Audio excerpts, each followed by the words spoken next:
Hi guys, welcome back. So today's video is going to be a review on the Urban Decay All Nighter Liquid Foundation. I haven't actually tried this foundation yet, so this is going to be a first impressions. So I'm just going to tell you a bit about the foundation. I'm just going to read the claims on the box. I'll try and keep it short and sweet. So this foundation will give a flawless looking complexion. It's a waterproof formula and provides complete coverage that lasts all day or all night. It provides a matte finish that never looks overdone.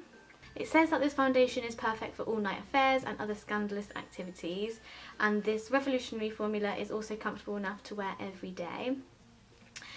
They've loaded this full coverage foundation with such an insane amount of pigment that a little goes a long way, and there's no need to build your coverage or apply multiple layers. This foundation has light diffusing pigments which blur flaws for beautifully perfected skin, while high-tech ingredients mattify and absorb oil to reduce the appearance of shine.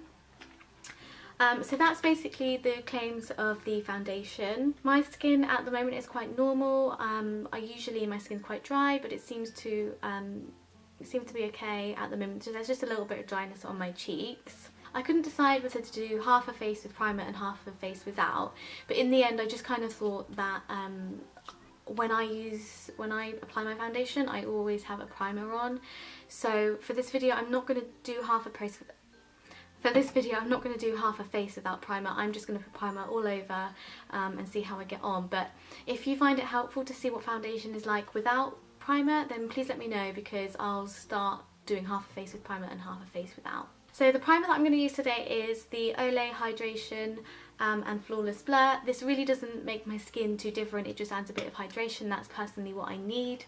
So I'm just going to apply that all over the face. So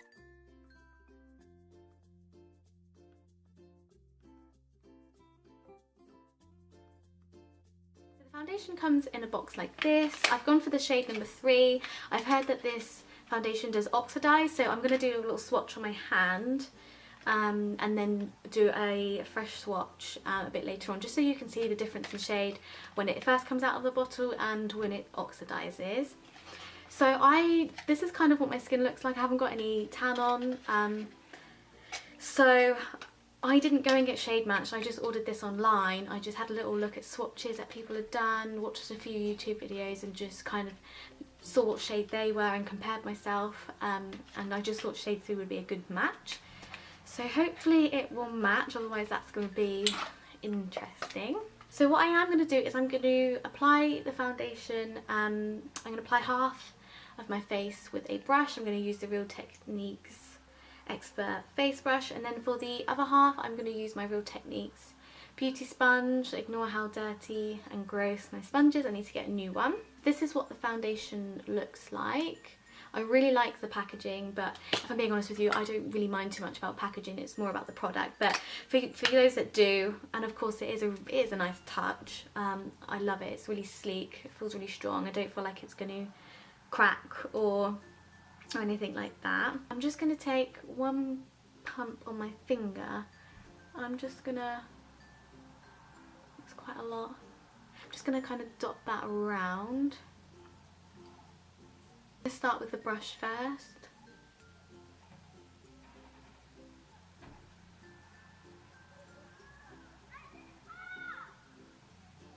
I mean, straight away you can see the coverage looks quite good. I'm quite happy with the shade, bearing in mind that it's probably going to oxidize. I think it's quite a good match actually. It's definitely got more of a yellow undertone, which is what I personally like. I don't know if you saw before, but I had like a red kind of spot there and it's completely covered that.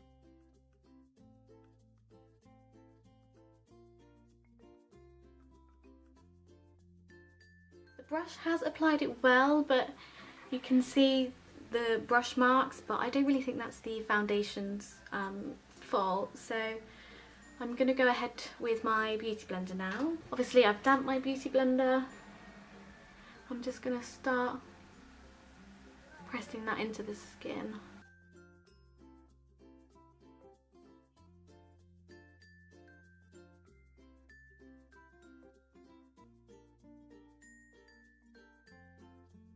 It does feel a little bit harder to apply it with the Beauty Blender. I think because it's quite thick, it doesn't spread so well with the sponge, which is strange because usually I prefer using a Beauty Blender, but obviously all foundations are different. I've just kind of had a look in the mirror in the bathroom and just kind of blended in any brush marks that I had left. So yeah, I'm quite happy with it now. I think you can probably tell that it is starting to oxidize, especially like on these areas it is a bit darker. But yeah, I'm just waiting for the swatch on my hand to dry, and then I'll swatch a fresh pump for you so that you can see the difference from when you initially put it on and then after 5 minutes or so it seems to start to change colour. So first impressions, from a distance and in the viewfinder it looks okay, it looks really quite flawless. So I definitely, and I do in person, it does give me a really flawless finish, and it is definitely full coverage, which is great. The only problem is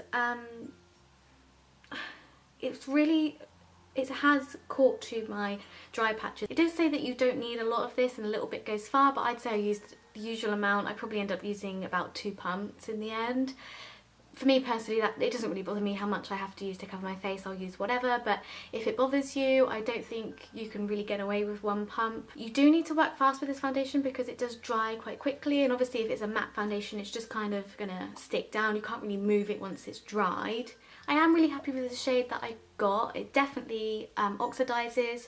In fact, the swatch on my hand's dried, so I'm just going to do a fresh pump so you can see the difference from the foundation when it comes out to when it dries down. So I've just put a new pump on. So this is obviously the colour that it's dried to, and this is the fresh pump.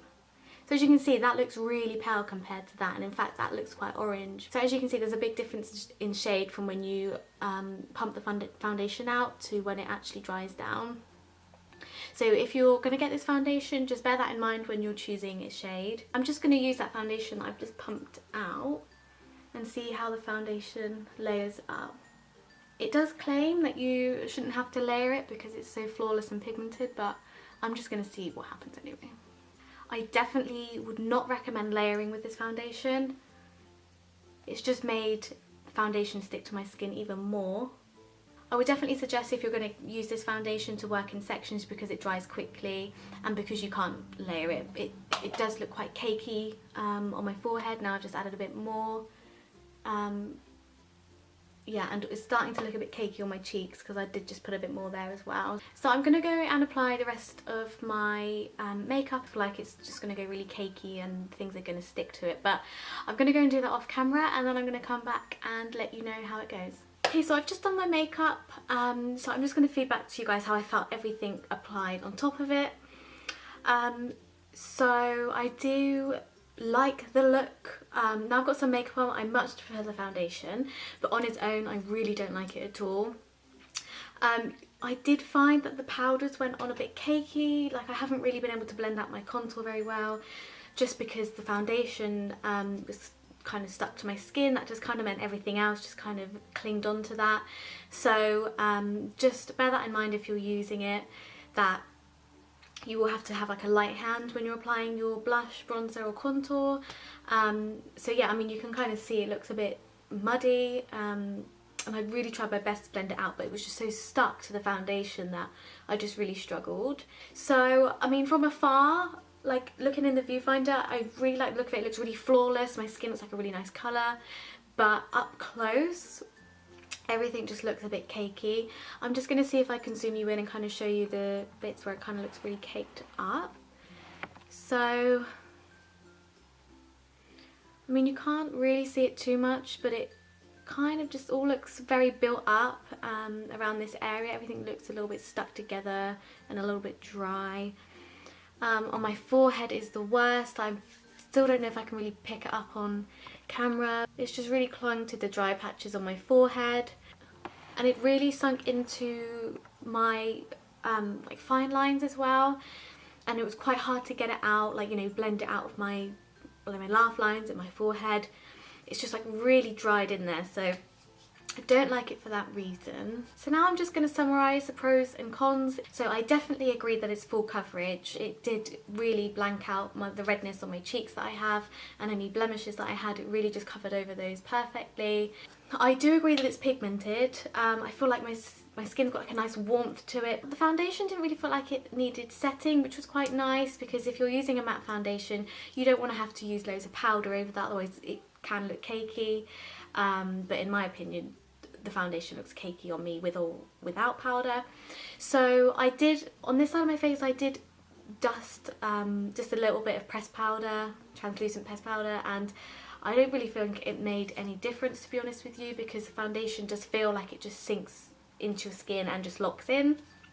So I do think that is a good thing, because when you're wearing a foundation, you don't want to feel like it's sliding all over your face. Definitely just sinks in, and it feels, it doesn't feel thick. I don't feel like I've got foundation on, which I'm quite surprised about, because the consistency itself is quite thick, but it just feels quite light. And again, I'm really surprised because it looks cakey and the formula is thick, but it somehow feels quite light, which is quite strange. But that's how it feels, so I think that's a really good thing about it.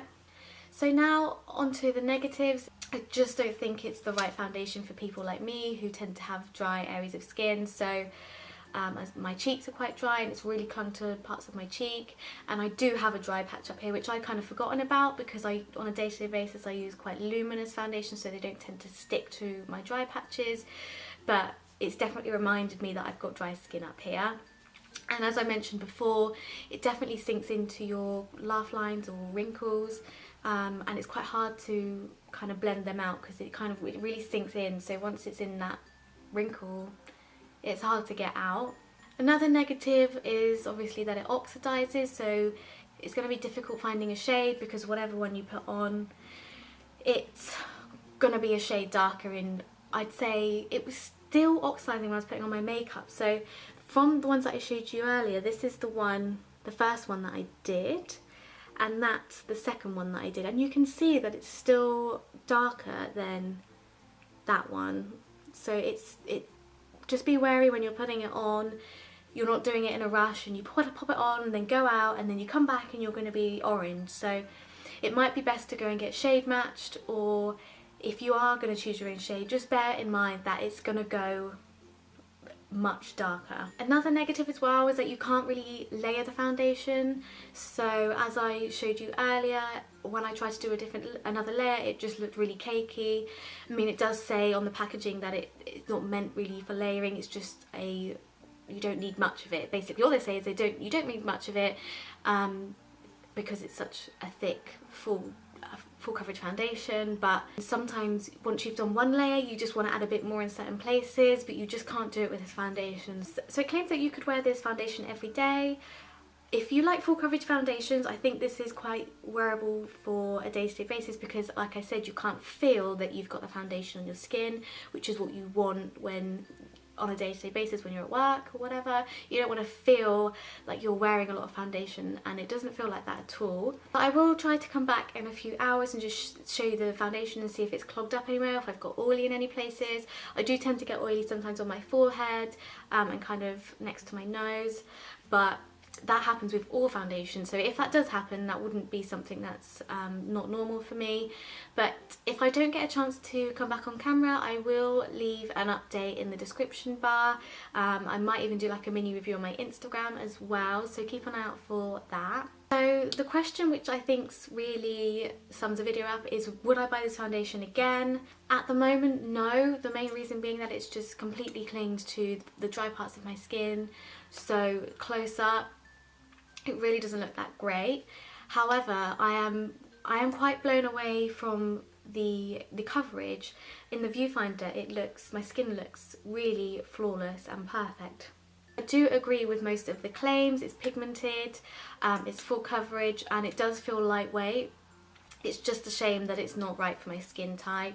So I'm going to end this video here. I really hope this video has helped you guys decide whether you want to get this foundation and whether it's right for you. Please obviously leave me any questions that you have below and I'll happily answer them. But yeah, thank you guys for watching, and I'll see you in my next video.